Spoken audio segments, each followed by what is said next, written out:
La psicóloga Lorena Colombres continuará hablándonos sobre los distintos trastornos del estado de ánimo. En esta oportunidad se referirá al episodio depresivo.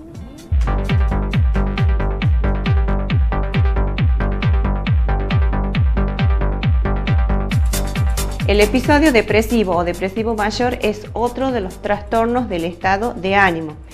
El episodio depresivo se caracteriza por un estado de ánimo depresivo con pérdida de interés o placer en las actividades cotidianas que se venían realizando hasta el momento. Vamos a notar un cambio muy notorio entonces en todas las áreas laboral, social, relacional.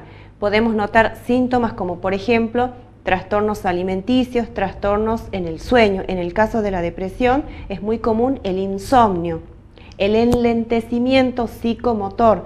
La persona puede estar más retraída socialmente, encerrada. Otros síntomas asociados con la depresión son los sentimientos o pensamientos muy excesivos de inadecuación, de culpa. Se sienten mal por estar vivos, piensan que si ellos se murieran las cosas se solucionan. Entonces podemos decir que quien padezca un trastorno depresivo o depresivo mayor es un trastorno grave, porque puede haber intentos de suicidio, idea, planificación y llevar a cabo el suicidio. Entonces también hay dificultad para concentrarse, la persona le cuesta llevar a cabo, terminar una tarea, finalizar la tarea que había comenzado. Puede estar más distraído, tener pérdida de la capacidad de juicio, desorientación espacio-temporal, fuga de ideas.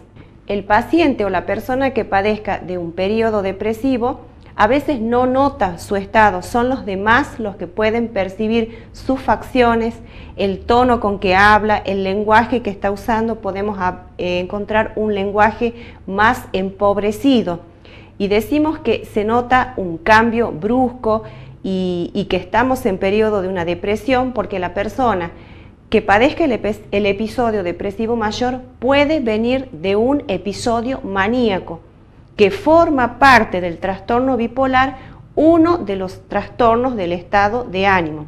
Entonces, podemos tener un episodio maníaco y seguido o a la par un episodio depresivo que se va a manifestar con síntomas muy distintos a los maníacos, como por ejemplo lo que venimos mencionando, crisis de llanto, de angustia, pánico, retraimiento. Otro de los síntomas puede ser entonces, como veníamos diciendo, el enlentecimiento psicomotor, un lenguaje lento, mutismo, pausas antes de contestar, una conversación monótona, o sea, dar vueltas sobre un mismo tema, estar como ensimismado, como si tuviera su mente en otra parte. Por eso decíamos fuga de ideas. Los movimientos corporales van a ser más lentos. También podemos encontrar algo de agitación psicomotriz. Por ejemplo, cuando la persona está retraída y mueve sus manos sin sentido o está tocándose el cabello, tocándose la ropa, decimos que es una cierta agitación psicomotriz, pero su pensamiento está en otra parte. Si hubiera alucinaciones o ideas delirantes, por ejemplo, podríamos encontrar ideas delirantes de tipo nihilista. Nihilista es el que no cree en nada. Decíamos entonces que es una persona que se siente disconforme, que no espera nada de la vida. También pueden haber ideas delirantes de destrucción, sienten que se va a acabar el mundo, o por ejemplo que padecen una enfermedad somática, por ejemplo que tienen una enfermedad gravísima, terrible, y que se van a morir de eso. El trastorno depresivo entonces puede tener características distintas según la etapa. Por ejemplo, en el caso de los niños podemos notar mucha irritabilidad, llanto y retraimiento. En los adolescentes, por ejemplo, también podemos encontrar conductas antisociales, conductas negativistas, inquietud, mal humor, se siente que no es comprendido por los demás y como está hipersensible puede sentirse muy mal ante alguien que lo ha defraudado amorosamente, desgano, reclusión, también un resentimiento hacia los otros. En el caso de los ancianos podemos notar desorientación espacio-temporal, pérdida de memoria, distraibilidad, dificultades para concentrarse, apatía o pérdida de interés o placer.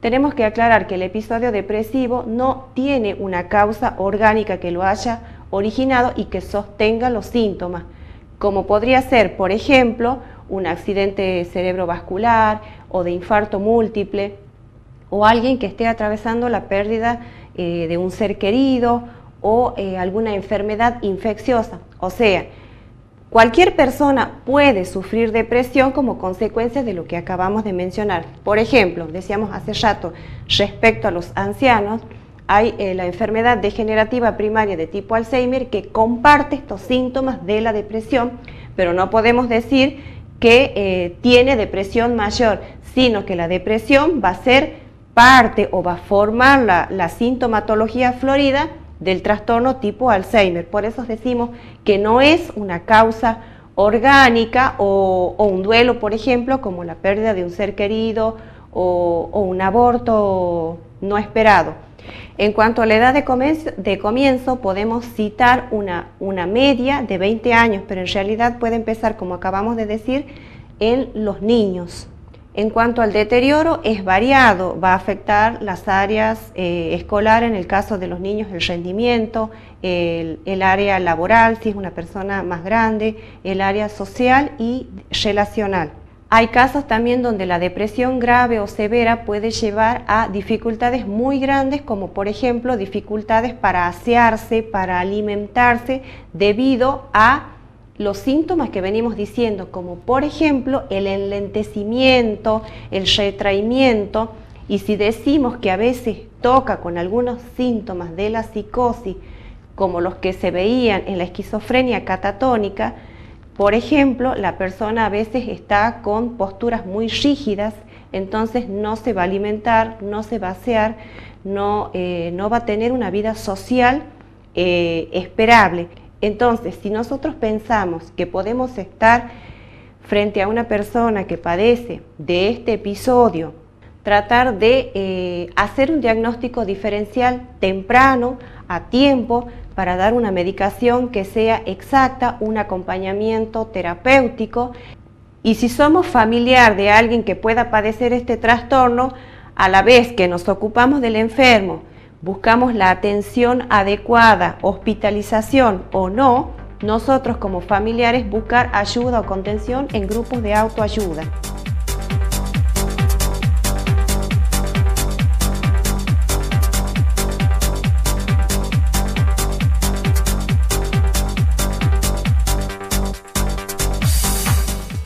Llegamos al final de Seguridad, Prevención y Servicios. Si desean comunicarse con nuestra producción, pueden hacerlo al 4290-300 o por mail a produccionescps@yahoo.com.ar.